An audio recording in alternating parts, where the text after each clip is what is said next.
Hi friends, 2 മാസത്തിന് ശേഷമാണ് ഒരു വീഡിയോയുമായി ഞാൻ നിങ്ങളുടെ മുന്നിലെത്തുന്നത്. അതിന് കാരണം നമ്മുടെ അസറ്റുകൾ ഡൈവേഴ്സിഫൈഡ് ആയിരിക്കണമെന്നും ഒരു എക്സൽ ഷീറ്റ് ഉപയോഗിച്ച് എങ്ങനെ മികച്ച രീതിയിൽ അസറ്റുകൾ ഡൈവേഴ്സിഫൈ ചെയ്യാമെന്നും ഇതിനു മുൻപ് ഞാനൊരു വീഡിയോ പോസ്റ്റ് ചെയ്തിരുന്നു. അത്തരത്തിൽ നോക്കുമ്പോൾ എൻ്റെ അസറ്റുകൾ ലാൻഡിൽ, അതായത് സ്ഥലത്തിൽ ഒരുപാട് കൂടുതലാണ്. അത് റീബാലൻസ് ചെയ്യുന്നതിൻ്റെ ഭാഗമായി ഞാൻ കുറച്ച് സ്ഥലം വിൽക്കുകയും മറ്റൊരു ചെറിയ സ്ഥലം വാങ്ങിക്കുകയും ചെയ്തു. ബാലൻസ് കിട്ടിയ എമൗണ്ട് സ്റ്റോക്കിൽ നിക്ഷേപിക്കുകയും ചെയ്യുന്നതിൻ്റെ ഭാഗമായിട്ടായിരുന്നു ഈ ഒരു ഗ്യാപ്പ് വന്നത്. ബൈ ദ വേ, നമ്മൾ ഇൻവെസ്റ്റ് ചെയ്ത എല്ലാ സ്റ്റോക്കുകളെ പറ്റിയും സ്മാൾ കേസിനെ പറ്റിയും പ്രീ ലിസ്റ്റഡ് കമ്പനിയെ പറ്റിയും മ്യൂച്വൽ ഫണ്ടിനെ പറ്റിയും എല്ലാം നമ്മുടെ വെബ്സൈറ്റിൽ അപ്ലോഡ് ചെയ്തിട്ടുണ്ട്. www.leadinthoughts.in എന്ന വെബ്സൈറ്റ് സന്ദർശിച്ചാൽ നിങ്ങൾക്ക് അതെല്ലാം അറിയാൻ സാധിക്കും. എന്തായാലും നമ്മുടെ വിഷയത്തിലേക്ക് വന്നാൽ, ഈ പുതിയ സ്ഥലം വാങ്ങിക്കുമ്പോൾ ആ സ്ഥലം എത്രയുണ്ട് എന്നറിയണമല്ലോ. അത് നമുക്ക് സ്വയം അറിയാൻ യൂട്യൂബിൽ ഏതെങ്കിലും വീഡിയോ അവൈലബിൾ ആണോ എന്ന് ഞാൻ സെർച്ച് ചെയ്ത് നോക്കി. ഒരുപാട് വീഡിയോസ് അവൈലബിൾ ആണ്. പലതും കോംപ്ലിക്കേറ്റഡ് ആണ് എന്ന് മാത്രമല്ല, തെറ്റുമാണ്. അങ്ങനെയെങ്കിൽ എങ്ങനെയാണ് ഈ സ്ഥലം അളക്കുന്നത് എന്നും ഒരു എക്സൽ ഷീറ്റ് ഉപയോഗിച്ച് എത്ര വലിയ സ്ഥലം അളക്കുന്നത് എങ്ങനെയെന്നും ഒരു വീഡിയോ ചെയ്ത് കഴിഞ്ഞാൽ, അത്തരത്തിലൊരു എക്സൽ ഷീറ്റ് ക്രിയേറ്റ് ചെയ്ത് കഴിഞ്ഞാൽ നിങ്ങൾക്ക് അത് ഒരുപാട് ഉപകാരപ്രദമാവും എന്ന ഉദ്ദേശത്തിലാണ് ഈ വീഡിയോയുമായി നിങ്ങളുടെ മുന്നിലെത്തിയിരിക്കുന്നത്. ഹായ് ഫ്രണ്ട്സ്, ഞാൻ Rajesh. Once again welcome to our YouTube channel leading thoughts.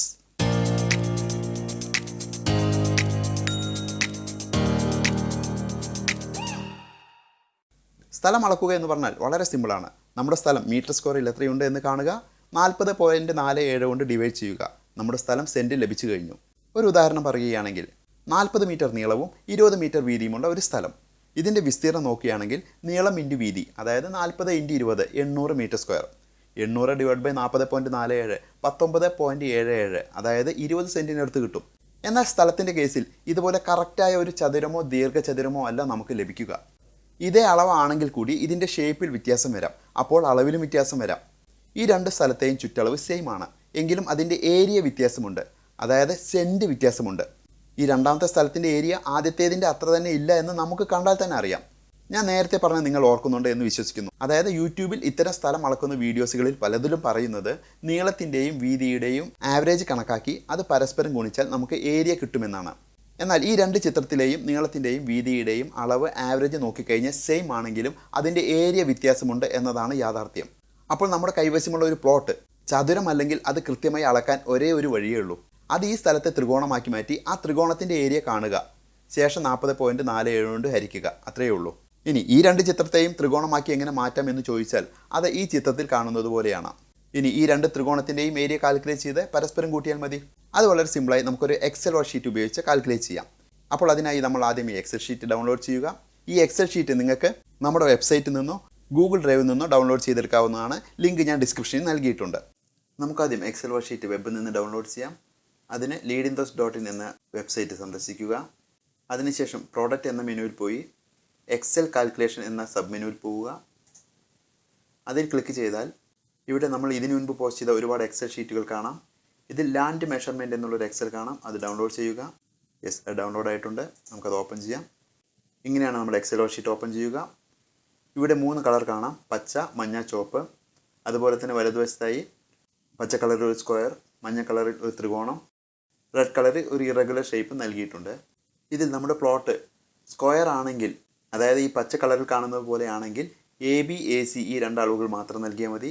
അതിൻ്റെ മെഷർമെൻറ്റ് നമുക്കിവിടെ ലഭിക്കും. നമ്മൾ കുറച്ച് മുൻപ് നോക്കിയ അതേ എക്സാമ്പിൾ തന്നെ നോക്കാം. AB 40 മീറ്ററാണ് വരുന്നത്, AC വരുന്നത് 20 മീറ്ററാണ്. യെസ്, നമ്മൾ കുറച്ച് മുൻപ് പറഞ്ഞു 19.77 സെൻറ്റാണ് അത് വരുന്നത് എന്ന്. നമുക്കത് ചെക്ക് ചെയ്ത് നോക്കാം.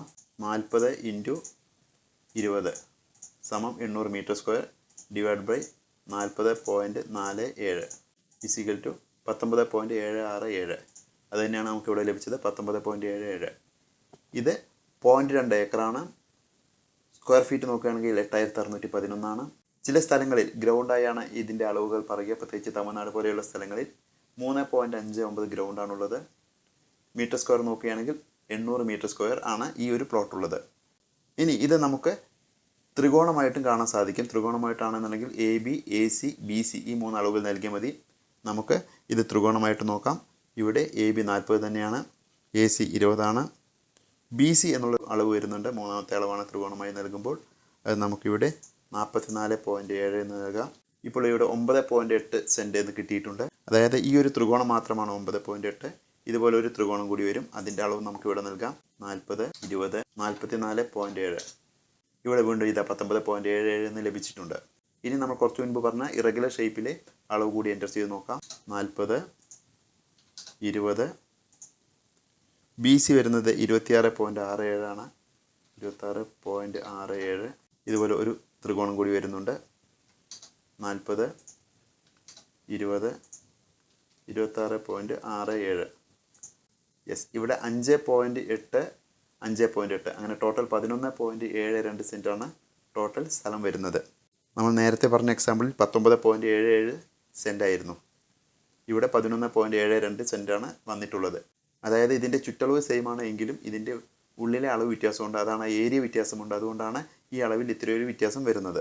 ഇനി നമുക്ക് ഇറഗുലർ ഷേപ്പ് തന്നെ 5 അളവുകൾ ഒരുമിച്ച് നൽകി ഒറ്റ തവണയായി അളക്കാൻ സാധിക്കുമെന്ന് നോക്കാം. അത് ഇത്തരത്തിലാണ് അതിൻ്റെ ചിത്രം വരുന്നത്. നമുക്ക് ഈ ഡീറ്റെയിൽ എൻ്റർ ചെയ്യാം. എ ബി വരുന്നത് 40 ആണ്. എ സി വരുന്നത് 20 ആണ്. ബി സി വരുന്നത് 26.67 ആണ്. സി ഡി വരുന്നത് 40 ആണ്. ബി ഡി എന്ന അളവ് വരുന്നത് 20 ആണ്. യെസ്, ഇവിടെ ഇതാ 11.71 ലഭിച്ചിട്ടുണ്ട്. കുറച്ച് മുൻപ് ലഭിച്ച അതേ അളവ് തന്നെയാണ് ലഭിച്ചിട്ടുള്ളത്. ഇനി നമുക്ക് റിയൽ എക്സാമ്പിൾ നോക്കാം. ഞാൻ വാങ്ങിയ സ്ഥലത്തിൻ്റെ സ്കെച്ച് വെച്ച് നമുക്ക് നോക്കാം. ഇതാണ് ഞാൻ വാങ്ങിയ സ്ഥലത്തിൻ്റെ സ്കെച്ച്. ഇതിൽ എ ബി വരുന്നത് 27 ആണ്. എ സി വരുന്നത് 9.7 ആണ്. ബി സി വരുന്നത് 30.2 ആണ്. സി ഡി വരുന്നത് 28 മീറ്റർ ആണ്. ബി ഡി വരുന്നത് 11 മീറ്റർ ആണ്. യെസ്, ഇപ്പോൾ നമുക്ക് 6.99 അതായത് 7 സെൻറ്റിനടുത്ത് സ്ഥലം ലഭിച്ചിട്ടുണ്ട്. ഇതാണ് ഞാൻ വാങ്ങിയ 7 സെൻറ്റ് സ്ഥലം. ഇവിടെ നിങ്ങൾക്ക് കാണാൻ സാധിക്കും 6.99 സെൻറ്റ്. ഏക്കറിലാണെങ്കിൽ 0.07 ഏക്കർ. സ്ക്വയർ ഫീറ്റ് ആണെങ്കിൽ 3046 സ്ക്വയർ ഫീറ്റ്. ഗ്രൗണ്ട് ആണെങ്കിൽ 1.27 ഗ്രൗണ്ട്.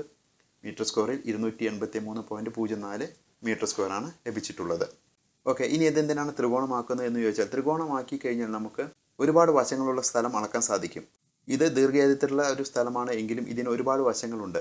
ഇത് അളക്കണമെങ്കിൽ ഇതെല്ലാം ത്രികോണമാക്കണം. ഇതെല്ലാം ത്രികോണമാക്കിയ ഒരു സ്കെച്ച് ഞാൻ കാണിച്ചു തരാം. ഇത്തരത്തിലാണ് ഇത് ത്രികോണമാക്കുന്നത്. ഇത് അളക്കണമെങ്കിൽ ഇതെല്ലാം ത്രികോണമാക്കിയാൽ മാത്രമേ സാധിക്കൂ. അപ്പോൾ A B, A C, B C ഇതിൽ ഡീറ്റെയിലുകൾ എൻ്റർ ചെയ്ത് താഴോട്ട് എഴുതിയാൽ മാത്രം മതി.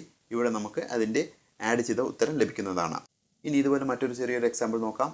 ഒരു പാലം 50 മീറ്റർ നീളവും 5 മീറ്റർ വീതിയുമുണ്ട് എന്ന് സങ്കല്പിക്കുക. ഇത് എത്ര സെൻറ്റിലാണ് നിൽക്കുന്നത് എന്നറിയണമെങ്കിൽ 50 എന്ന് നൽകാം. എ ബി, എ സി വരുന്നത് 5 ആണ്. യെസ്, ഇവിടെ 6.17 എന്ന് ലഭിക്കും. അതായത് 6.18 സ്ഥലത്താണ് 50 മീറ്റർ നീളവും 5 മീറ്റർ വീതിയുമുള്ള ഒരു പാലം നിൽക്കുന്നത്. മറ്റൊന്ന് ത്രികോണത്തിൻ്റെ ഏരിയ കാണാനുള്ള ഫോർമുല കൂടി നൽകുന്നുണ്ട്. വേണ്ടവർക്ക് പഠിക്കാവുന്നതാണ്. വീഡിയോ പറ്റി എന്തെങ്കിലും സംശയമുണ്ടെങ്കിൽ തീർച്ചയായും ഈ നമ്പറിൽ എന്നെ കോൺടാക്ട് ചെയ്യാവുന്നതാണ്. അപ്പോൾ ഈ വീഡിയോ നിങ്ങൾക്ക് എല്ലാവർക്കും വളരെ ഉപകാരപ്രദമായിട്ടുണ്ടാകും എന്ന് വിശ്വസിക്കുന്നു. വീഡിയോ ഇഷ്ടപ്പെട്ടാൽ തീർച്ചയായും ലൈക്ക് ചെയ്യുക. ഈ വീഡിയോ നിങ്ങളുടെ സുഹൃത്തുക്കൾക്ക് ഉപകാരപ്രദമാകുമെങ്കിൽ അവരിലേക്ക് ഷെയർ ചെയ്യുക. ചാനൽ സബ്സ്ക്രൈബ് ചെയ്തിട്ടില്ലെങ്കിൽ സബ്സ്ക്രൈബ് ചെയ്ത് സപ്പോർട്ട് ചെയ്യുക. വീണ്ടും മറ്റൊരു വീഡിയോയുമായി കാണാമെന്ന പ്രതീക്ഷയോടെ ഞാൻ രാജേഷ്.